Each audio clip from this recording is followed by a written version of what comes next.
In this video, this will be the third chapter of our series about solving problems regarding the gas laws, the ideal gas law, combined gas law, and this time we'll be tackling about problems in regards to Charles' law.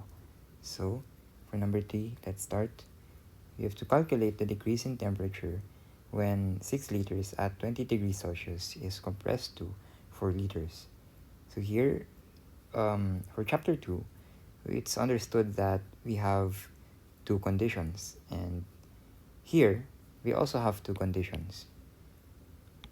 That's because it's stated in the given that you have to calculate the decrease in temperature.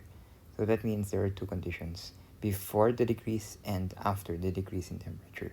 So let's enumerate what they are, what the values are. So P, V, and T. And for condition 2,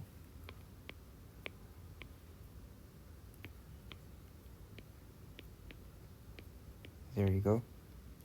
Liters, 6 liters for V sub 1, and at 20 degrees Celsius,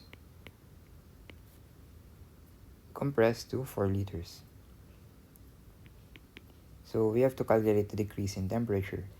We're not exactly going to find the temperature 2, but we're going to calculate the decrease in temperature such that the change is equal to the temperature after the decrease and before the decrease. There, change is equal to final minus initial. So yeah, we'll mind about that later. But first, you have to understand that we don't have any given variable quantity. We're not given anything, any stated data for pressure. So it's well said because Charles' law, pressure is constant, so there is no data here. We just place unstated data. Duplicate, there you go. With that said, first we just have to convert T sub 1 to Kelvin.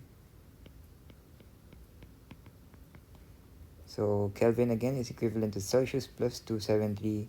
T sub 1 is equal to 293, I suppose. Give me a few seconds to recalibrate what I've just mentioned.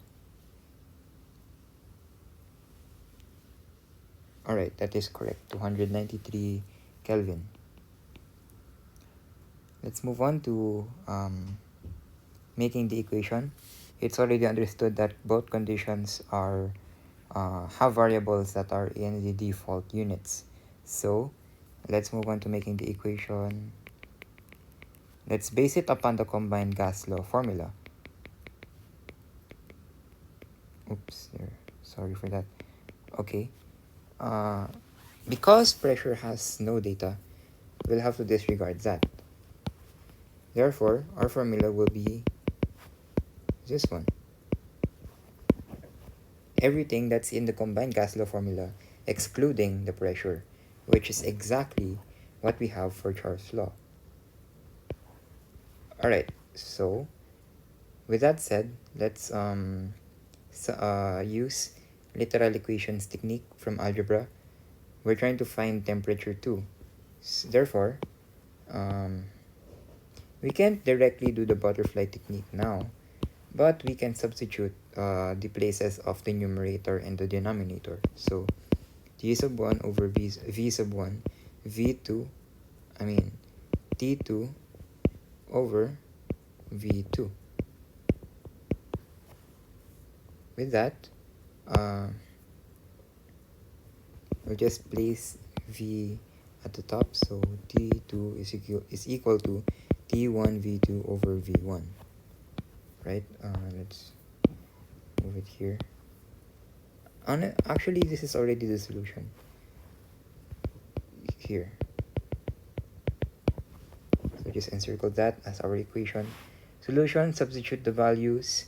T2 is equivalent to temperature 1, which is 293 Kelvin, times our V2 value, volume to it, which is 4 liters, divided by our V1, which is 6 liters.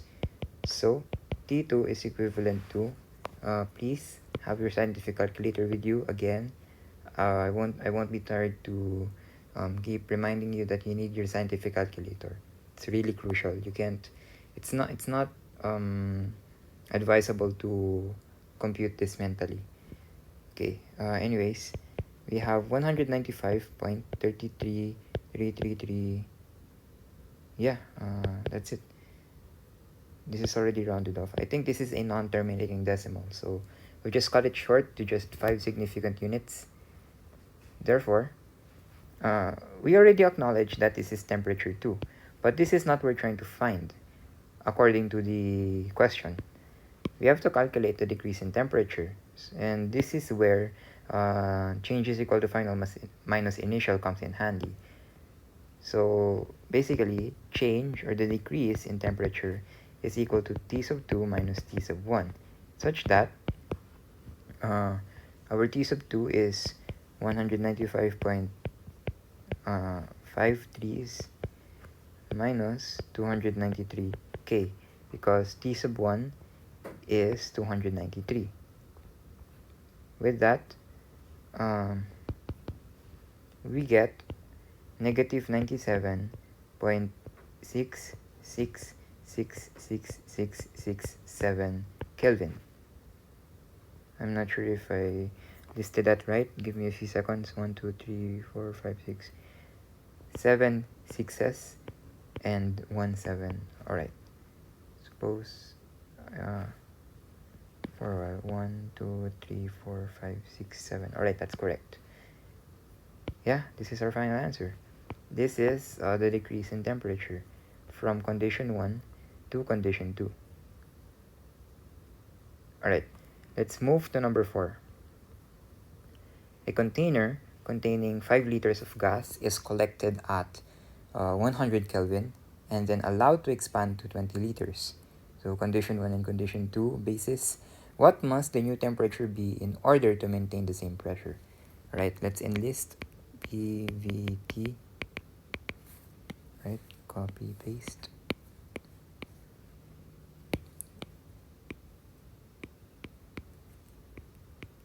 Alright, condition 1, 5 liters, and condition 2, 20 liters. New temperature. Alright, this is what we're trying to find. What must the new temperature be in order to maintain the same pressure?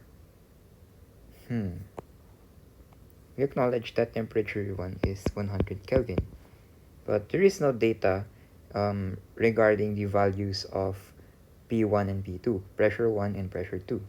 Therefore, we acknowledge that these variables have unstated data.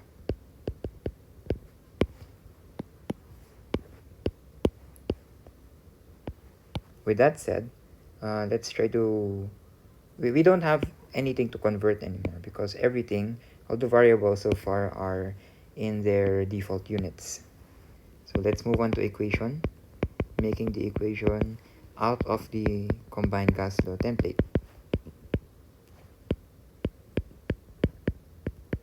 Alright, we don't have P, don't have pressure, so disregard them. Again, this is going to be Charles's law. This one, this formula.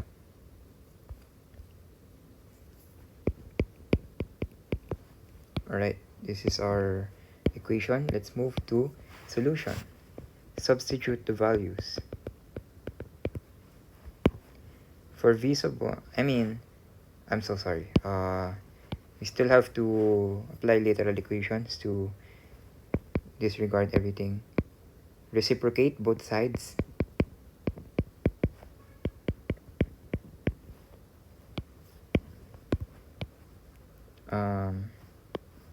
We're trying to find T sub 2.